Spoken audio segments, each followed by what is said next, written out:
tes ces lieux bénis. Nous nous retrouverons là-haut pour toujours réunis.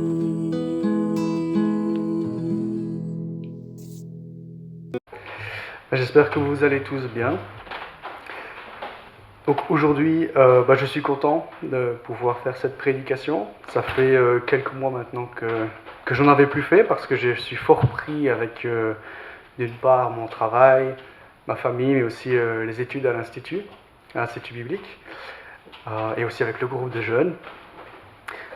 Mais aujourd'hui j'ai l'occasion de prêcher la parole parce que j'avais étudié justement pour le groupe de jeunes un texte et que j'ai modifié, que j'ai amélioré, que j'ai revu pour le transformer en prédication.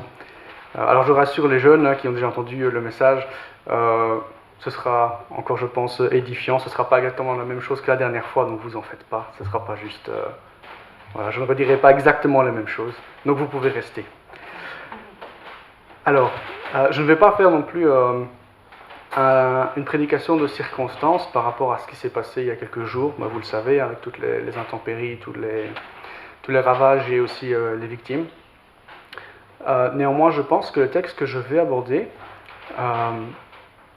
pose une question qui est infiniment plus importante que tous les dommages matériels qu'il y a eu.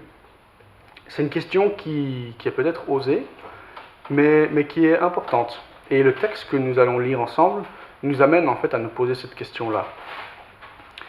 Et la question est la suivante. Es-tu un faux croyant ? Alors, c'est sain, S-A-I-N, de se poser cette question-là. On doit s'examiner nous-mêmes, examiner notre vie pour voir si notre profession de foi est authentique.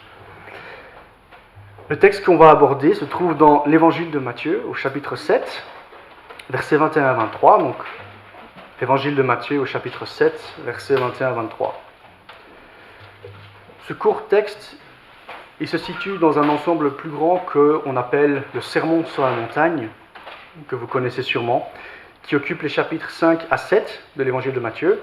Et ce Sermon sur la montagne, c'est un discours, ou une série de discours, d'où le mot sermon, que Jésus a fait à ses disciples et aussi à des foules nombreuses lorsqu'ils se trouvaient sur une colline ou une montagne. Donc d'où le nom Sermon sur la montagne.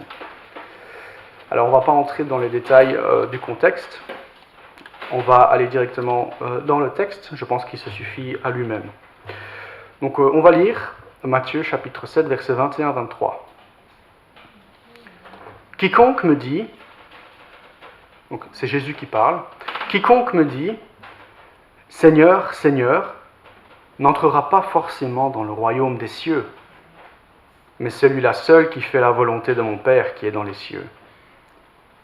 Beaucoup me diront en ce jour-là, « Seigneur, Seigneur, n'est-ce pas en ton nom que nous avons prophétisé? En ton nom que nous avons chassé des démons? En ton nom que nous avons fait beaucoup de miracles ?» Alors je leur déclarerai, « Je ne vous ai jamais connu. Retirez-vous de moi, vous qui commettez le mal. » Cette partie du Sermon sur la montagne nous parle d'une part de la condition à remplir pour rentrer dans le royaume des cieux, et d'autre part du sort de ceux qui ne remplissent pas cette condition. Alors la première partie du texte, le verset 21, nous parle de la condition pour entrer dans le royaume des cieux. Et ce texte, ce verset, le verset 21, nous apprend deux choses essentielles par rapport à notre entrée dans le royaume des cieux. La première chose, c'est qu'une profession de foi ne suffit pas.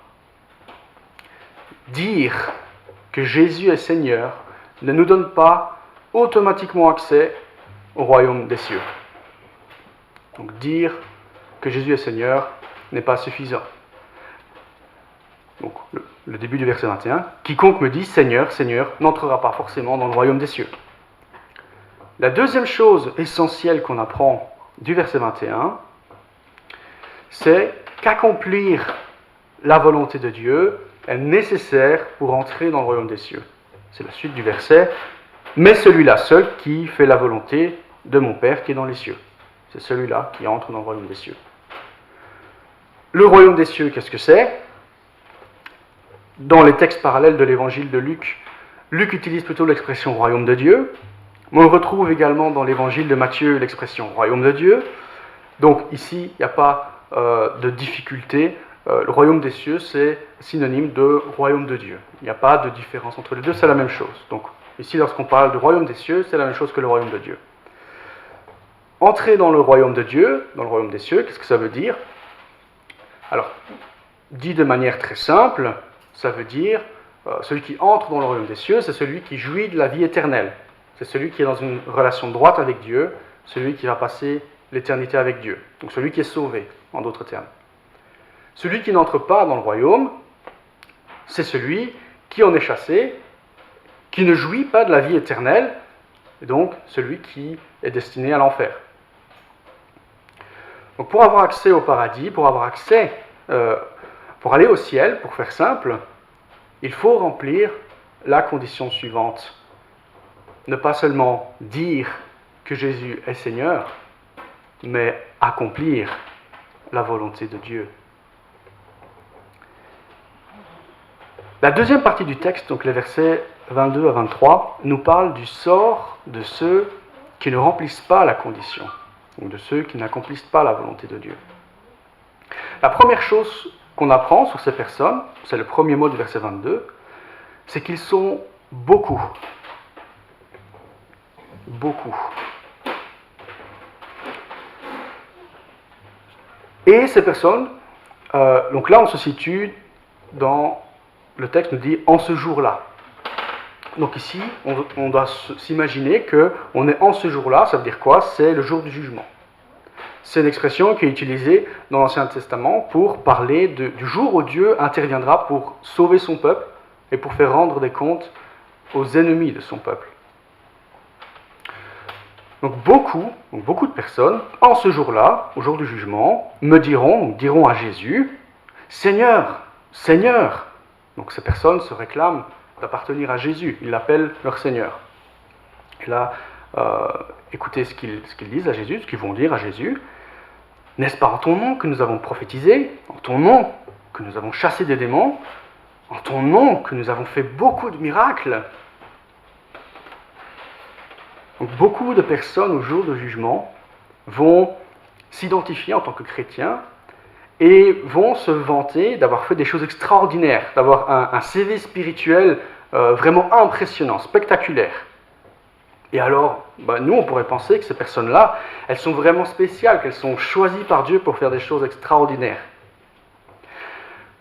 Pourtant, si on lit la suite au verset 23, Jésus dit ceci, « Alors, je leur déclarerai, je ne vous ai jamais connu, retirez-vous de moi, vous qui commettez le mal. » Donc Dieu ne se laisse pas impressionner ici par ce qui paraît spectaculaire aux hommes. On apprend deux choses de ces personnes qui se réclament être croyants, mais qui en fait sont de faux croyants, puisque Jésus ne les reconnaît pas comme lui appartenant, mais les chasse du royaume. Et si vous avez été attentif à ce que j'ai dit avant, ça veut dire qu'en gros, ils vont en enfer. Alors, est-ce que c'est des chrétiens qui vont en enfer? Non. Ce ne sont pas des chrétiens, ce sont des faux croyants. Des gens qui se réclament appartenir à Jésus, faire des choses pour Jésus, mais qui en fait ne lui appartiennent pas. Et on apprend deux choses sur ces personnes. La première chose, c'est que Jésus ne les a jamais connus. La deuxième chose, c'est que ces personnes pratiquent le mal. Ces personnes qui sont chassées de la présence de Jésus pour aller en enfer sont des personnes qui ont une vie caractérisée par la pratique du mal, ou l'indifférence par rapport à Dieu, ou même ils n'en ont rien à faire de Dieu, tout simplement. Ils ne lui obéissent pas, ils font ce qu'ils veulent, leur vie n'est pas marquée par une obéissance à la volonté de Dieu. Pour reprendre l'image que Jésus utilise, ce sont des arbres, mais qui ne portent pas de fruits. Et tout arbre qui ne produit pas de bons fruits est coupé et jeté au feu. Et là, c'est l'image du jugement, de l'enfer, le feu. Donc, ces personnes, ces faux croyants, pratiquent le mal, ne font pas ce que Dieu dit. La deuxième chose, c'est que Jésus ne les a jamais connus. Alors, qu'est-ce que ça veut dire? Alors, c'est pas évident, parce que le verbe connaître en grec signifie plusieurs choses. Alors, Matthieu l'utilise en plus de manière analogue à l'hébreu, puisque en hébreu, lorsqu'on dit, par exemple, et Adam connut Ève et ils eurent un enfant, c'est un euphémisme pour dire que Adam a eu des relations intimes avec Ève et ils ont eu un fils. Et Matthieu utilise également cette expression-là, mais dans la langue grecque, au premier chapitre de Matthieu. Mais ici, c'est pas du tout de cela qu'il s'agit. Ça peut vouloir dire également connaître dans le sens d'être au courant de quelque chose. Mais ici, il ne semble pas que ce soit le cas. Ici, en fait, je pense qu'il faut regarder à certains textes parallèles qui utilisent également ce verbe, mais d'une manière un peu différente. En 1 Corinthiens 8.3, par exemple, il est écrit que celui qui aime Dieu, Dieu le connaît. En Galates 4.9, Paul écrit que lorsque les chrétiens de Galatie se sont convertis, donc se sont tournés vers Dieu pour être sauvés, il est écrit que Dieu les a connus. Donc ici, il semblerait que lorsque ce verbe est utilisé avec Dieu comme étant celui qui connaît, ici Jésus, celui qui connaît, ça voudrait dire que les personnes qui sont connues ici sont des personnes qui sont sauvées, qui sont dans une relation droite avec Dieu. Ce qui implique que ceux qui ne sont pas connus de Dieu sont ceux qui ne sont pas sauvés. D'autres textes également, ici de l'Ancien Testament, nous aident aussi à cerner une autre signification de cette expression-là.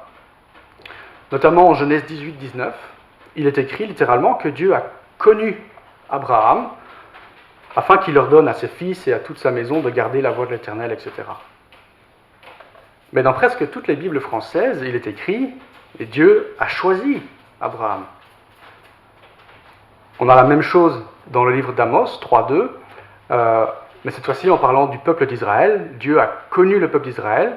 Encore une fois, ici, presque toutes les versions, toutes les Bibles françaises écrivent Dieu a choisi le peuple d'Israël, parce que c'est la signification du mot ici.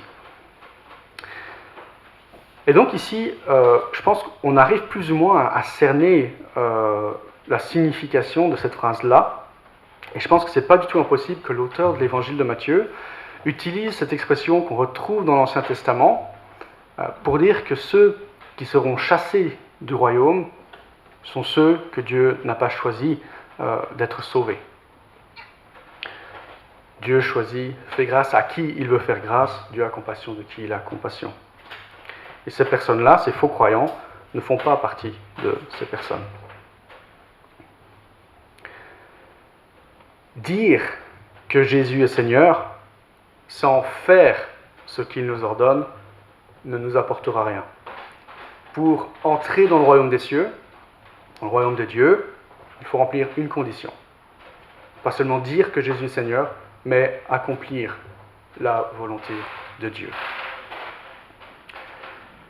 Alors peut-être que certains d'entre vous, après avoir entendu ce que j'ai dit jusqu'à présent, peut-être que vous trouvez que ça sonne faux, que ce n'est pas très correct, que peut-être ce n'est pas très chrétien. Peut-être même que vous pensez que ce que j'ai essayé de dire, c'est que pour aller au paradis, pour aller au ciel, il faut faire des choses pour le mériter, pour gagner sa place. Et une lecture superficielle du texte que nous avons lu amènerait à cette conclusion-là. Mais ce n'est pas ce que dit le texte. Le texte ne dit pas que pour aller au ciel, il faut le mériter en faisant des choses, des bonnes choses, des œuvres bonnes. Le texte ne dit pas ça.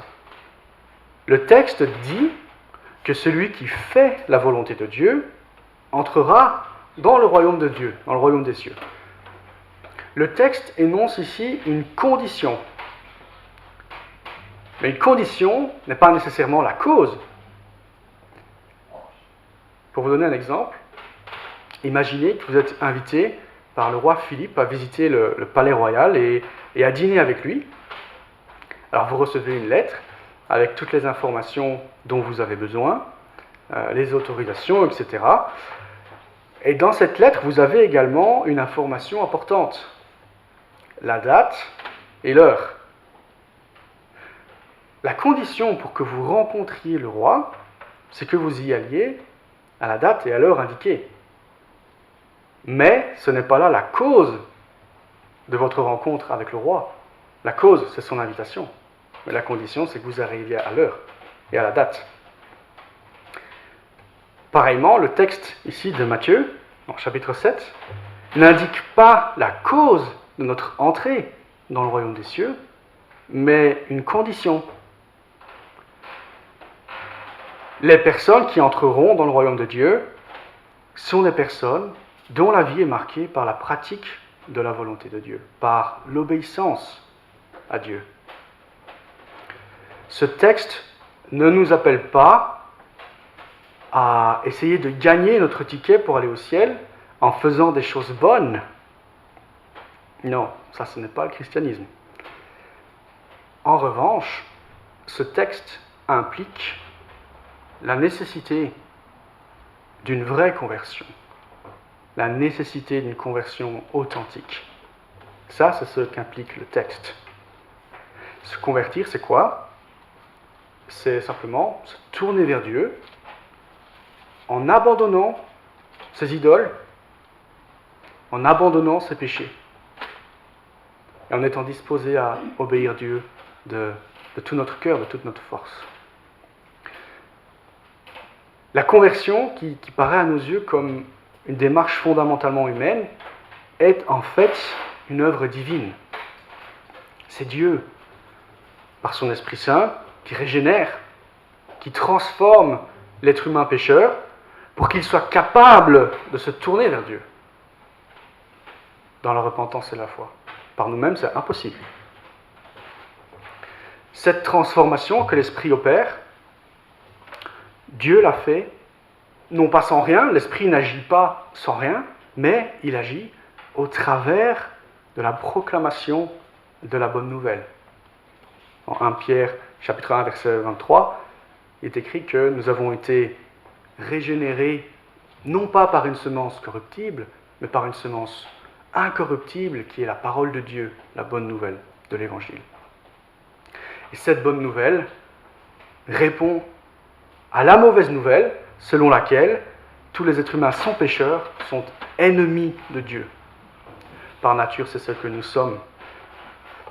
Et puisque nous sommes ennemis de Dieu, puisque nous avons désobéi Dieu, si Dieu est juste, alors il doit nous faire subir le châtiment que nos péchés impliquent, ce qui veut dire l'enfer, le jugement de Dieu pour l'éternité. Ça, c'est la mauvaise nouvelle. Mais la bonne nouvelle, c'est que dans son grand amour, Dieu a envoyé son Fils Jésus, non pour condamner le monde, mais pour sauver le monde. Comment a-t-il fait cela? Eh bien, sur la croix, Jésus a porté nos péchés, il a pris la condamnation qui aurait dû être la nôtre. Et la bonne nouvelle, c'est que ceux qui mettent leur foi en Jésus sont pardonnés, justifiés, ils n'ont plus à répondre de leurs fautes, parce que Jésus a tout payé. Et c'est le Saint-Esprit qui nous rend capables de nous tourner vers Dieu, qui nous rend capables de comprendre cette bonne nouvelle, de nous repentir et de mettre notre foi en Jésus. Et non seulement l'Esprit fait cela, mais il transforme notre être de telle sorte qu'il est désormais possible d'accomplir la volonté de Dieu. Et non seulement c'est possible, mais c'est inévitable pour le chrétien, pour celui qui est réellement converti. Parce que c'est une œuvre de Dieu. Et le prophète Ézéchiel parle de cette œuvre merveilleuse de Dieu dans le cœur des hommes. Donc en Ézéchiel, chapitre 36, versets 26 à 27, le prophète Ézéchiel dit ceci. Il cite Dieu ici, c'est Dieu qui parle. « Je vous donnerai un cœur nouveau, et je mettrai en vous un esprit nouveau. J'ôterai de votre chair le cœur de pierre, et je vous donnerai un cœur de chair. Je mettrai mon esprit en vous, et je ferai que vous suiviez mes prescriptions, et que vous observiez et pratiquiez mes ordonnances. »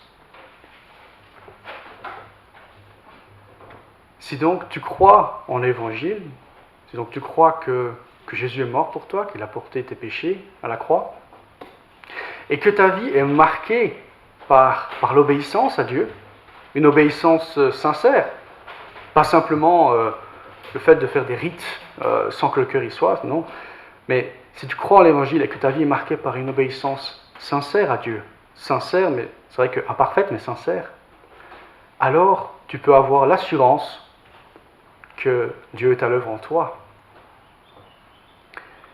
Et si Dieu est à l'œuvre en toi, c'est parce que son esprit est en toi, qu'il t'a transformé.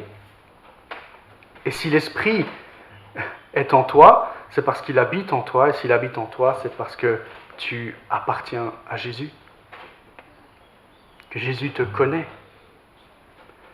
Et si tel est le cas, alors tu as rempli la condition pour entrer dans le royaume des cieux. Non pas parce que tu aurais fait des choses bonnes pour le mériter, mais parce que Dieu a agi en toi, que par sa grâce, il t'a sauvé. En revanche, ne pas accomplir la volonté de Dieu est le signe de l'absence d'une vraie conversion. Et donc, la condition n'est pas remplie, faire la volonté de Dieu, c'est pas rempli, et donc, il est impossible d'entrer dans le royaume des cieux. Et donc, impossible de jouir de la vie éternelle, impossible d'être pardonné. Alors, on n'est pas converti parce qu'on est responsable dans une église, responsable, donc ancien, diacre, etc. On n'est pas converti parce qu'on est prédicateur, parce qu'on prêche, comme je le fais maintenant. C'est pas ça qui fait que je suis converti, ou que tous ceux qui prêchent sont convertis. On n'est pas converti parce qu'on est membre d'une église. Ce n'est pas parce que mon nom est dans un registre quelque part ici dans l'église que je suis converti. On n'est pas converti non plus parce qu'on est baptisé. L'eau, elle n'est pas magique, elle ne nous transforme pas. C'est pas ça qui fait qu'on est converti. On n'est pas converti non plus parce qu'on a toujours été à l'église. Bref, on est converti parce qu'on s'est véritablement repenti de ses péchés et parce qu'on a mis sa foi en Jésus pour être sauvé et parce qu'on est disposé à lui obéir. Ce n'est pas notre soi-disant CV spirituel qui fera la différence. Pour parler un peu dans les termes de l'Ancien Testament, ce que Dieu veut, ce ne sont pas les sacrifices, ce n'est pas les rites religieux, ce n'est pas ce qu'on fait comme d'habitude, même prendre la scène, dépourvu de tout amour authentique pour Dieu, c'est vain, c'est inutile, comme le baptême d'ailleurs. Ce n'est pas ça que Dieu veut. Ce que Dieu veut, c'est un amour sincère pour lui et pour le prochain. C'est la foi agissante par l'amour. Et cet amour, c'est la démonstration que la conversion est authentique, parce que cette conversion est opérée par Dieu lui-même, par son Saint-Esprit. Et donc, si ma vie n'est pas marquée par l'obéissance à la parole de Dieu, par l'obéissance à Dieu, et ce n'est pas le fait d'appartenir à une église qui va changer grand-chose. Dieu y voit les cœurs. Ce qui devrait plutôt remplir le cœur des personnes qui n'ont pas cette vie marquée par l'obéissance à Dieu, c'est la crainte, simplement. La crainte d'être chassé de la présence de Jésus, la crainte d'être jeté dans les ténèbres du dehors, c'est-à-dire l'enfer, la crainte de la colère de Dieu, et ça c'est infiniment plus grave que toutes les dévastations qui pourraient arriver sur la terre, de subir pour l'éternité la colère de Dieu à cause du péché. Mais la porte, elle est toujours ouverte pour ceux qui veulent se tourner vers Dieu. Chaque jour, chaque heure, chaque seconde qui passe, où vous êtes encore en vie, c'est la démonstration de la patience de Dieu, de sa grâce, de sa bonté. Mais attention à ce qu'il ne soit trop tard. Il nous faut être convertis pour remplir la condition d'entrer dans le royaume des cieux. La deuxième chose que ce texte implique, c'est la nécessité de se préparer au jour du jugement. Il y aura un jour un jugement, comme nous l'avons vu dans ce texte-là, et tous les êtres humains seront confrontés à Dieu en ce jour-là, tous sans exception, chrétiens, non chrétiens. Et en ce jour-là, Dieu fera rendre des comptes à tous. Et ce jour-là sera un jour terrible pour toutes celles et ceux qui n'auront pas trouvé refuge en Jésus. Comme lors du déluge, seuls ceux qui étaient dans l'arche survécurent, tous ceux qui étaient en dehors périrent.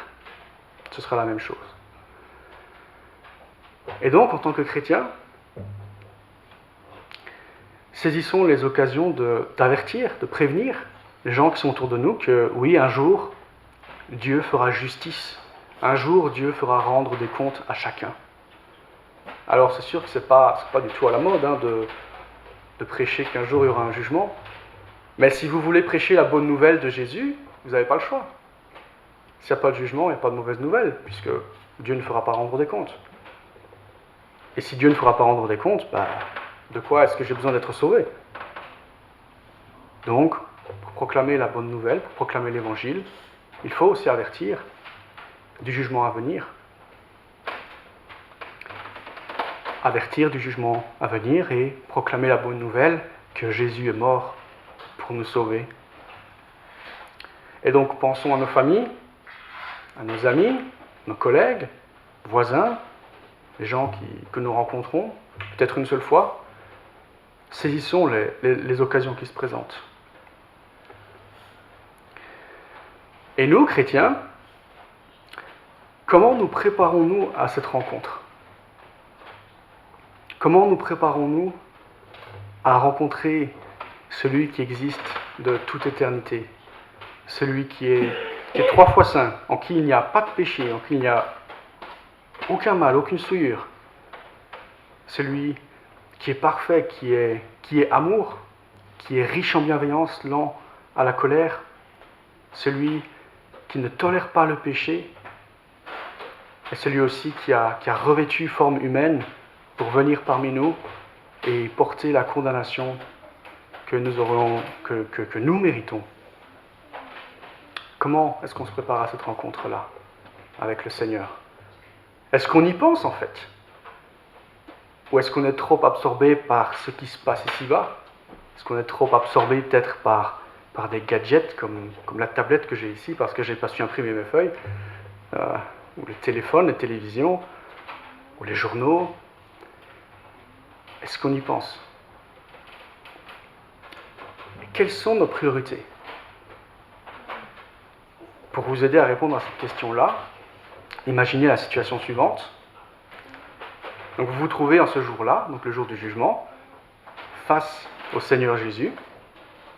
Et lorsque tu le rencontreras, est-ce que tu pourras lui dire, les yeux dans les yeux, que tout ce que tu as fait, que tout ce que tu as dit, que tout ce que tu as pensé, tu l'as fait pour lui? Est-ce que tu pourras lui dire qu'il aura toujours été ta priorité dans tout ce que tu as fait?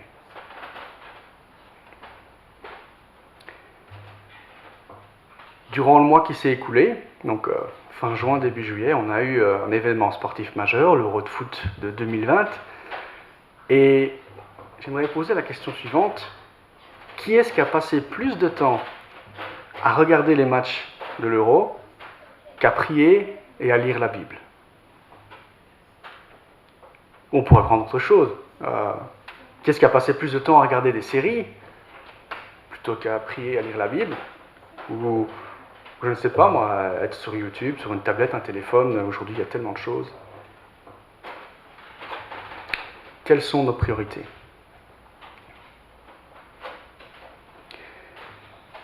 Que faisons-nous également des dons que Dieu nous a accordés? Pour toutes celles et ceux qui sont réellement convertis, qui sont réellement nés de nouveau, Dieu leur a donné un don par son esprit pour le mettre, pour le bien de la communauté. Et qu'est-ce qu'on fait avec ce don? Est-ce qu'on fait fructifier ce que Dieu nous a donné dans sa grâce? que faisons-nous également des responsabilités qui nous ont été confiées? Que ce soit en tant qu'ancien, en tant que diacre, en tant que responsable de groupe de jeunes, responsable de l'école du dimanche, etc. Qu'est-ce qu'on fait avec les responsabilités que Dieu nous a données? Bref, comment préparons-nous cette rencontre avec le Seigneur Jésus? Est-ce qu'on aura honte de ce qu'on a fait? Ou est-ce qu'on sera fier? Donc soyons prêts à le rencontrer. Il y a une condition à remplir pour entrer dans le royaume des cieux, accomplir la volonté de Dieu. Un seul chemin pour y arriver, c'est Jésus-Christ, notre Seigneur, notre Sauveur, qui est mort pour nous, pour que nous n'ayons pas à subir la condamnation. C'est bien par la grâce que nous sommes sauvés, par la foi seule que nous sommes sauvés, mais pas par une foi qui serait seule, pour reprendre Martin Luther. Et j'aimerais conclure par la citation d'un verset. Je conclus par cela. En Hébreux, chapitre 12, verset 14, il est écrit « Recherchez la sanctification, sans laquelle personne ne verra le Seigneur. »